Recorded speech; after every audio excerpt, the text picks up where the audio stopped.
Hello friends, कैसे हो।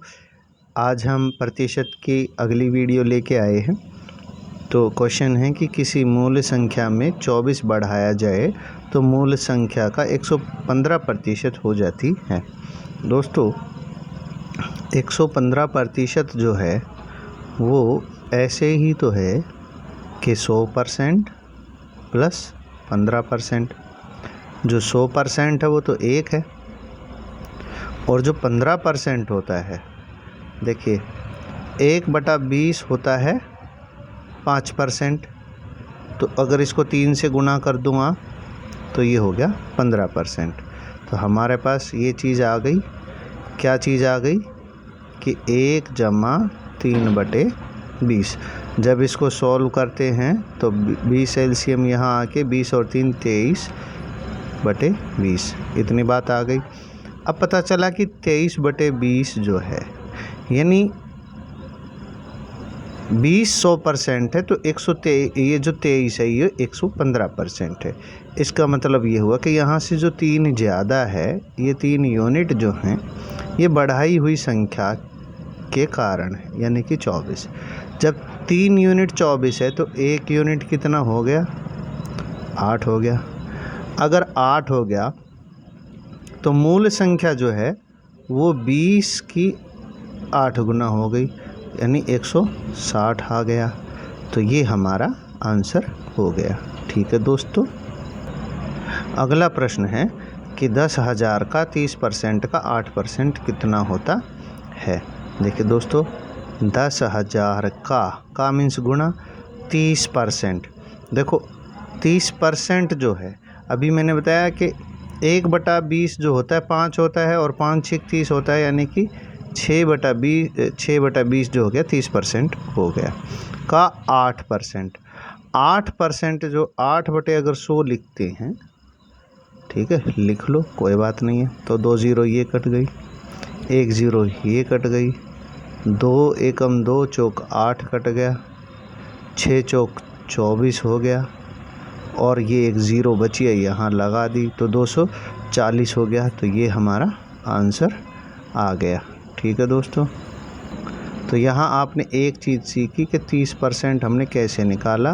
कि हमें ये पता था कि 1/20 जो है वो 5% होता है।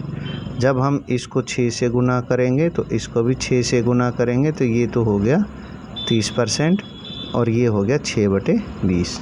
ठीक है दोस्तों, अब अगला प्रश्न आ गया कि 26 का 15%। देखो भाई, 26 का 15%, जब 5% 1/20 है तो 5 को 3 से गुना कर दूंगा तो 15% आ गया।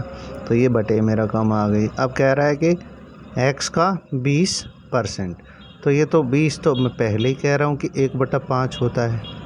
तो अब यहाँ से काट देंगे तो 5 एकम 5, 5 चौक 20 हो जाएगा, और 2 दूनी 4, और ये 13। अब 13 को 3 से गुना किया तो 39 हो गया, और बटे में 2 आ गया, ये x के बराबर आ गया। अब इसको 2 से भाग लगा दे, 2 एकम 2, 2 नीम 18, और 2 पंजे 10, 19.5 ये हमारा आंसर हो गया। ठीक है दोस्तों, अगला सवाल है a का 90%। देखिए a का 90 जो होता है वो 9/10 हो गया, और b का 30%। तो वही बात आ गई, 30% जो पीछे भी हमने किया था कि 1/20 5 होता है, तो 3 जो होगा वो 6 जो होगा 6 पंजे 30 होता है। अभी हमने क्या बात करी थी कि 1/20 जो होता है वो 5% होता है। इसको 6 से गुना करूँगा तो इसको भी 6 से गुना करूँगा है, तो ये 30 हो जाएगा। ठीक है दोस्तों, तो ये हो गया ऐसे। अब 1 0 से ये 0 कट जाएगी, 2 से 1 3 हो जाएगा, और 3 दिया हो जाएगा। यहाँ से क्या पता चला कि 3a जो होता है वो b के बराबर होता है। अब अगला सवाल है कि b बराबर है a का 2x%। ठीक है, अब परसेंट है तो 100 लग गया, 2x% है तो नीचे 100 आ गया। ठीक है, ये बात बन गई। अब जो b है उसकी जगह मैंने क्या रख दिया, 3a। तो ये 3a जो हो गया ये 2/100 x a हो गया। अब a तो दोनों तरफ से साफ हो गया, है कि नहीं। और अब ये जो है ना 2 से 50 हो गया, अब 50 इधर जाके मल्टीप्लाई हो जाएगा, तो 50 ये कितना होता है 150। तो इसको 50 को इधर गुना करके 150 लिख देंगे, तो ये जो है x के बराबर आ गया। तो ये हमारा डी आंसर रहेगा। ठीक है दोस्तों। अब देखो a का 60%। अब फिर बात वही आ गई कि देखो 60 जो होता है ना वो होता है 3/5। ठीक है ना, 60% जो होता है ना, 60% का मतलब 60 बटे ये कट के 0, 2 3 6 हो जाएगा, 2 पंजे 10 हो जाएगा, यानी कि 3/5 होता है 60%। और b का दे ही रखा 3/4 है, तो भाई 3 से 3 कट गया, b को नीचे पकड़ लाओ, 5 को ऊपर ले जाओ। तो इसको लिखते कैसे हैं, इसको हम लिख सकते हैं 5:4। ये हमारा आंसर रहेगा। ठीक है दोस्तों। अब देखो क्वेश्चन एक और, कॉलेज में 40% छात्रों को ग्रुप ए में रखा गया है। देखिए इसका मतलब यहाँ ग्रुप दे रखे, ग्रुप ए है, ठीक है, बी ग्रुप है, ग्रुप बी है, ठीक है, और ये ग्रुप सी है। इसने कहा कि 40% जो है वो छात्र जो है ग्रुप ए में है। देखो दोस्तों 40% जो होता है वो होता है 2/5। ठीक है ना, कि 5 का मतलब 100 हो गया, 20 पंजे 100 होता है, और 20 दूनी 40, समझ गए होगे। और शेष के 75%, अब शेष का मतलब 60% होता है ना, और 60% अभी हमने देखा था वो हो गया 3/5 का 75%। अब 75% को अगर मैं यहाँ आपको बताऊँ, 75 को क्या कि 25 थी 75 होता है, 25 चौके 100 होता है, तो ये 3/4 होता है। और कह रहा कि बाकी जो 12 छात्र हैं वो ग्रुप सी में है, तो ग्रुप सी में 12 छात्र हैं। ठीक है। तो यहाँ टोटल आ जाएंगे, टोटल स्टूडेंट। अब देखो ये 3 3 9 हो गया, 5 चौक 20 हो गया। ठीक है, इसके नीचे 1 लिख लेते हैं। तो सारा मामला जो उसका एलसीएम 20 आ गया, 5 चौक 20, 4 से इसको गुना करेंगे तो 8 हो गया, और इसको करना ही नहीं, ये 9 हो गया, और 20 एक 20 तो 12 दूनी 24, 240 हो गया। जब इस सारे का जो है ना जोड़ करते हैं, तो जोड़ करने पे जो है ये हो जाएगा 57, 257/20। ठीक है दोस्तों। मैं यहाँ कहानी को थोड़ा सा और आसान कर दूँ, ये कैलकुलेशन लंबी हो जाएगी। देखो ए में 40% थे, ठीक है, और बी में 60% के 75%, 60% के 75%। तो 60% का 75% कितना होगा, 60 का 75, ये भी बटे में 100, ये भी बटे में 100, 25 थी 75 चौके 100, 4 से काटेंगे तो 15, ठीक है ना, और फिर इसको काटेंगे तो जो देखो 15 थी 45, 45/100 का मतलब क्या होता है 45%, यानी बी में आ गए 45%। तो ये टोटल हो गए 85%। तो सी में बचे कितने 15%। इसका मतलब ये हुआ दोस्तों कि जो 12 स्टूडेंट हैं वे 15% होते हैं, तो 1% कितने होंगे बटे में 15, और 100% कितने होंगे, यहाँ गुना में 100 कर दें, तो इससे काटे 3 पंजे 15 होता है, 3 चौक 12 होता है, और 5 से काटेंगे तो ये 20 आ गया, और 20 को 4 से गुना करूँगा तो 80 आ गया। तो 80 विद्यार्थी टोटल थे जो आवेदन कर रहे थे।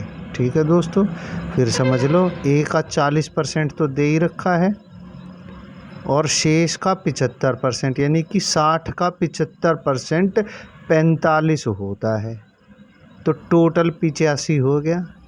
अब बचा कितना 100 में से, 100 में से 15 बच गया, 15 यानी कि ये सी ग्रुप हो गया, और उसमें दे रखे थे 12 स्टूडेंट, तो यानी कि 12 होते हैं 15%, तो भाई 80 होते हैं 100%। ठीक है दोस्तों, तो यहाँ मैंने आपको फिर लंबी कैलकुलेशन से निकाल के परसेंट से ही बताया है। अब यहाँ देखो कह रहा है कि दो संख्याओं का अंतर उनके योग का 45% है। तो बड़ी संख्या का छोटी संख्या से अनुपात, यानी आगे जो है बड़ी संख्या आएगी। अगर आगे बड़ी आएगी तो ये देखो, इसमें चॉइस में 20 दे रखा है, इसमें 29 दे रखा है, यानी कि ये तो चॉइस से ही बाहर हो गई। अब इनमें आ जाओ, देखो इनका अंतर जो है वो 11 आ रहा है और इनका अंतर अगर निकाल लेंगे तो 18 आ रहा है। इसका जो अंतर जो है वो का 45%, तो इसका जो 45% होगा वो फ्रैक्शन में आएगा, और फ्रैक्शन में फिर अंतर हो नहीं सकता, ये जैसे दे रखा अनुपात। तो इसका मतलब यही एक संख्या है जिसका 45% जो है ये है, तो इसका 50% 20 हो जाएगा, जो कि फ्रैक्शन में सीधी सीधी में बच भी यही रही है ऑप्शन। ठीक है दोस्तों, तो ये हमने यहाँ ऑप्शन से ही कुचल डाला। ठीक है, ए का 30% बी के 40% में जोड़ दें तो ये बी का 80% हो गया। इसका मतलब ए का थोड़ा हिस्सा भी जोड़ते हैं तो ये इसका मतलब 80 हो रहा है, इसका मतलब ए बड़ा है। ये बात तो समझ में आ गई। अब इसका जो है ना 30%, यानी कि 30/100 ए का जोड़ दें बी के 40% में, यानी कि इसमें, तो ये जो है बी का 80% हो जाता है। जब हम बी को इधर ले आएंगे, बी को इधर लाएंगे तो ये 80 है, 40 माइनस होगा तो ऑब्वियसली 40 ही बच जाएगा। और इधर क्या है, ये ए का 30% है। समझ में आ गई बात। अब हमें क्या निकालना है कि बी का ए कितना परसेंट है। तो आप क्या करोगे, इस चीज़ को इधर ले आओगे, समझ गए। तो इसको इधर ले आओ, ये 100 से 100 काट देते हैं तो 30/40 का मतलब होता है 3/4, और 3/4 जो होता है वो होता है 75%। यानी कि बी जो है ए का 75, ये देखो दिख रहा है ना, 3/4 जो होता है वो 75% होता है। तो ए का देखो गुणा में है ना, ये ए गुणा 3/4, तो इसको हम कैसे पढ़ते हैं, ए का 3/4, यानी कि ए का 75% बी होता है। ये हमारा आंसर। ठीक है दोस्तों, वीडियो ज़्यादा लंबी हो जाएगी फिर जो है ना ये अपलोड नहीं होती मुझसे। तो थैंक यू आपके जुड़ने के लिए, और हमारे साथ जुड़िए, हम आपकी सेवा में हैं।